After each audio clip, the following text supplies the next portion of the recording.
Your dirt late model droop rule complaints are complete BS, and I've got a bunch of numbers today to prove you wrong. Let's go.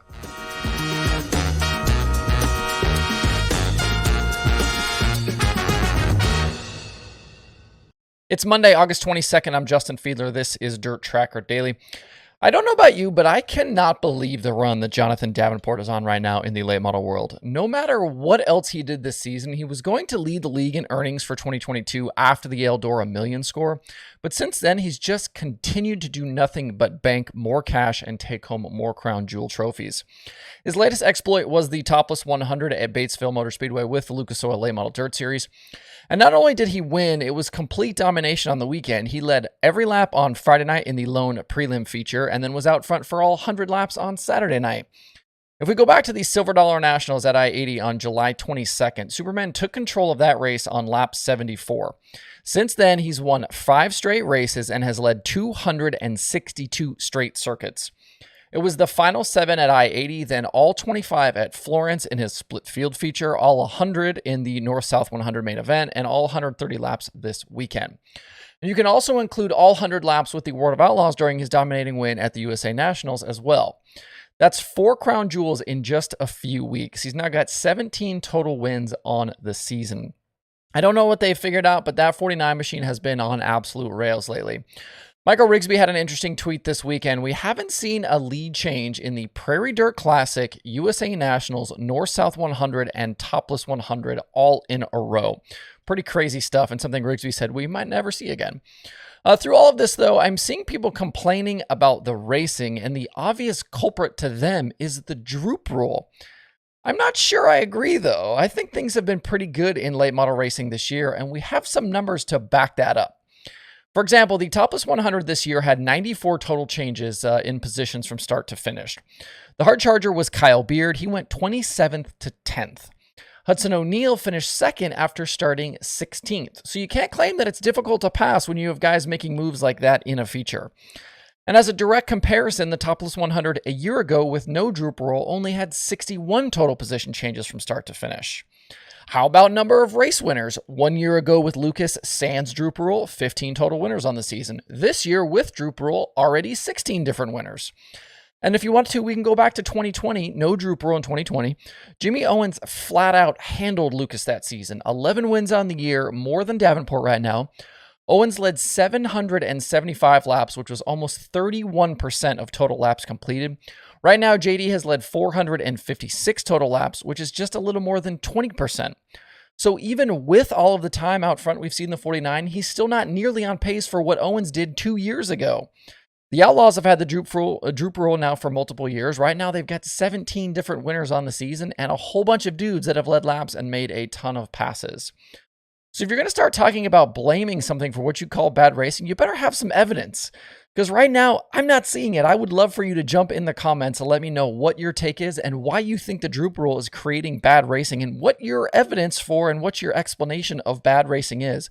Because I'm not seeing it right now. The racing hasn't been bad. You've just seen one guy and one team have a really good run. And I don't know why we can't just say that. Why there always has to be a problem or a reason in a situation like this. It can't just be that these guys have figured something out and they're just really fast right now. Anyway, in the race for the Lucas Championship, Tim McCready extended yet again. He finished 1 spot ahead of Brandon Shepherd on Saturday night. So with Port Royal up next, the gap between the two is 205 points. The Rumble by the River at Port happens this coming Friday and Saturday. And the other big money show from the weekend was the Jackson Nationals up in Minnesota for the World of Outlaws sprint cars. They had weather problems both Thursday and Friday, which were supposed to be prelim nights, so they ran a double header on Saturday. The afternoon show got a little messy with the track taking rubber late, and we did have some attrition and a few cautions. Logan Schuchart led early, but Carson Macedo was able to take advantage of the shifting track conditions and get by on lap 17 for the top spot. On the final lap, though, Macedo got trapped in behind the lap car of Noah Gas, and Schuchart pounced, grabbing the lead and taking the win. Macedo had to settle for second with Jacob Allen also on the podium. In the big show on Saturday night, though, Macedo couldn't be stopped. He drove up from 8th to take the lead on lap 17 and went unchallenged from there. Jacob Allen finished second after leading 16 laps, and David Gravel was third. Everyone in the top 5 in the standings was able to make up some ground on Brad Sweet on Saturday. So right now it's 60 back to Gravel, 96 to Macedo, 138 to Shelton Hodenshield, and 170 to Donnie Schatz.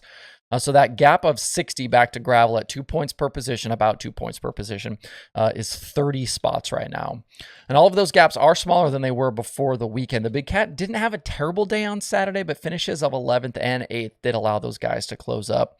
The series heads to North Dakota this coming weekend for races at River Cities and Red River Valley before they begin the trek west for the Fall West Coast Swing. And one quick schedule note, the series race on July 8th at 34 Raceway that was postponed has now been canceled outright because no suitable replacement date could be found. Head over to worldofoutlaws.com for ticket details if you need a refund if you hold tickets for that event. And over the weekend with the World of Outlaws late models, we got 2 of 3 shows completed with Sunday at Tri-City lost to rain. Friday at Williams Grove, it was all Shane Clanton. He was quickly by pole sitter Ryan Gustin at the start and ended up leading all 40 laps.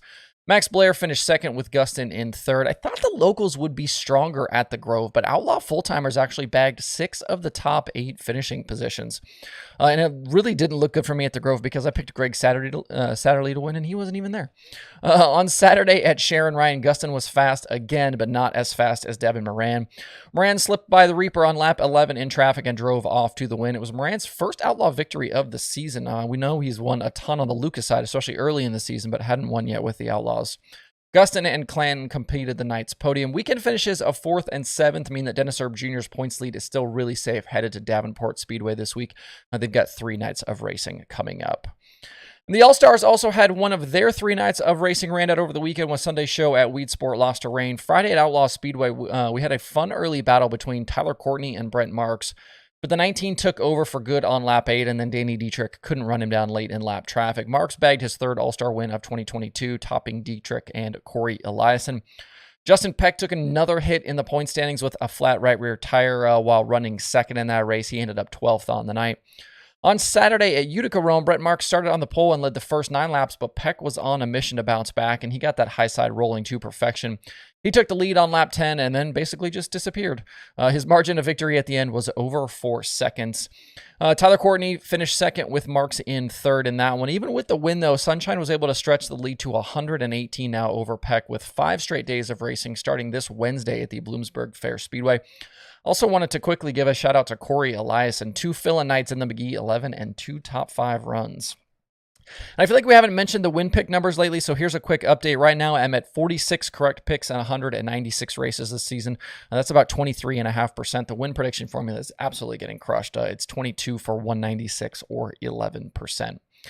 Couple of other schedule notes for you. Saturday's Bettenhausen 100 at the Illinois State Fairgrounds was postponed to October 15th because of morning rain.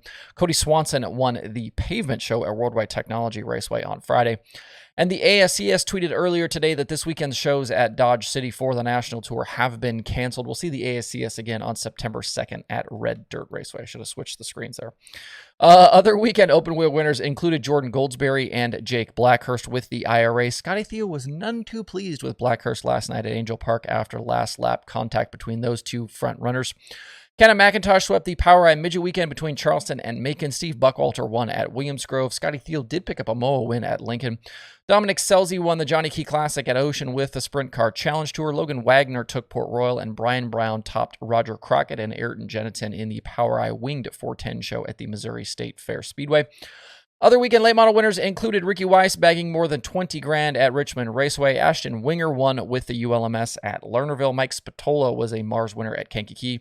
And AJ Demel won the $5,000 limited show at Cedar Lake. There are just 2 items on the streaming schedule for today. The Cushion has 305s and vintage cars from Fremont Speedway, and there is Flow Racing 24/7. To see the full daily streaming schedule with links to watch, visit dirttracker.com/watch tonight. That's it for the show today. Have a good Monday. If you have thoughts about the topics on today's show, please leave them in the comments below or tweet at me. Thanks everybody for tuning in. We'll see you tomorrow for more Dirt Tracker Daily.